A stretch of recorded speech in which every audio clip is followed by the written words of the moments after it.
Hello po Master Jet, baka po maka-help kayo. Nag-try ako buy out ng GFAL. Yung balance ko sa app is 192,000. Ngayon na-post na yung payment ko, pero nakalagay 143,000 daw binayad ko. So medyo nagtaka po si sender kasi malaki yung nandoon sa GSIS Touch na balance na kanyang GFAL at yun po yung binayaran, pero ngayong nag-inform, nag-notify na posted na yung payment, naging 143,000 na lang. So ang duda po natin, parang tulad po nito sa emergency loan ko po. Meron ba kung 20,000 emergency loan at hindi pa po nag-start yung kanya pong amortization. Bali ngayon pa lamang pong buwan ng Abril. So from February until now, meron na siya na-earn na interest. Kaya yung outstanding balance na makikita natin ay over doon sa 20,000 na in-applyan kong loan. So, parang ganun po, yun nangyari.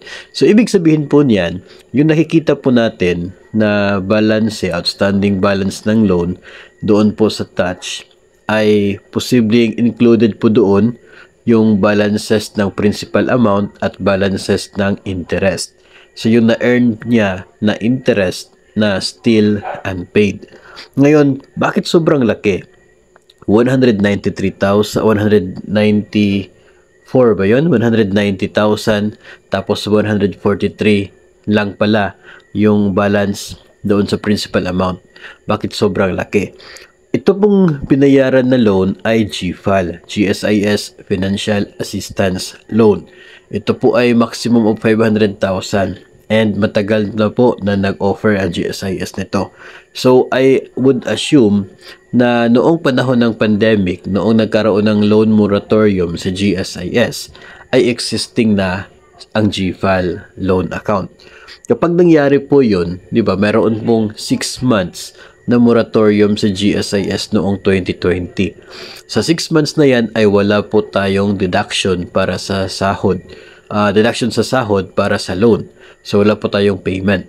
Yung nasa batas po ng Bayanihan 1 and Bayanihan 2 ay parang loan moratorium po siya in a way na dinidelay yung pagbayad doon sa principal amount and allowed yung pagkakaroon ng interest sa isang utang noong panahon ng yon.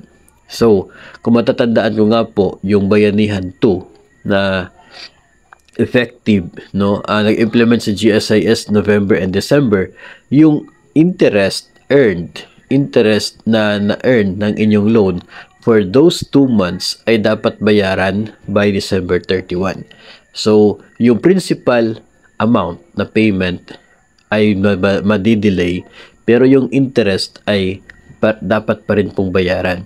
Since wala po tayong deduction during those period, wala po tayong payments, so yung interest ng utang sa loob ng period ng loan moratorium ay nag-i-exist sa loan. Okay? Nagiging part yan ng balances on interest. So, kaya siguro medyo malaki itong difference ng binayaran and balance sa principal. Kasi 6 na buwan yung loan moratorium ng GSIS. So, pero yung kung gusto po nyo po makuha yung talagang detalyado na record kung bakit umabot ng 190 doon sa app tapos 143 lang pala, ay for sure masasagot po yan ng GSIS mismo. No, itong sa atin kasi ay parang mga possible reasons, no, kung bakit ganyan ang nangyari. Kasi hindi naman po ako from GSIS at hindi ko po nakikita yung loan account ninyo. Pero kapag i-refer po ninyo yan sa GSIS office, i-check po nila yung loan account ninyo, doon po makikita yung exact na reason kung bakit ganun po yung nangyari. No? Bakit mataas yung nasa app, tapos 143 lang pala yung balance. Ano yung yung difference kung saan para saan yun ay masasagot ng mismo ng branch ng GSIS kung saan po kayo kung saan po kayo nakapag nagsiserve po sa inyo na branch ng GSIS. So ipaabot nyo po yan sa GSIS just to clear the issue and clear na rin sa isip niyo kung saan napunta yung difference ng binayad ninyo doon sa posted sa loan account ninyo sa GSIS Touch.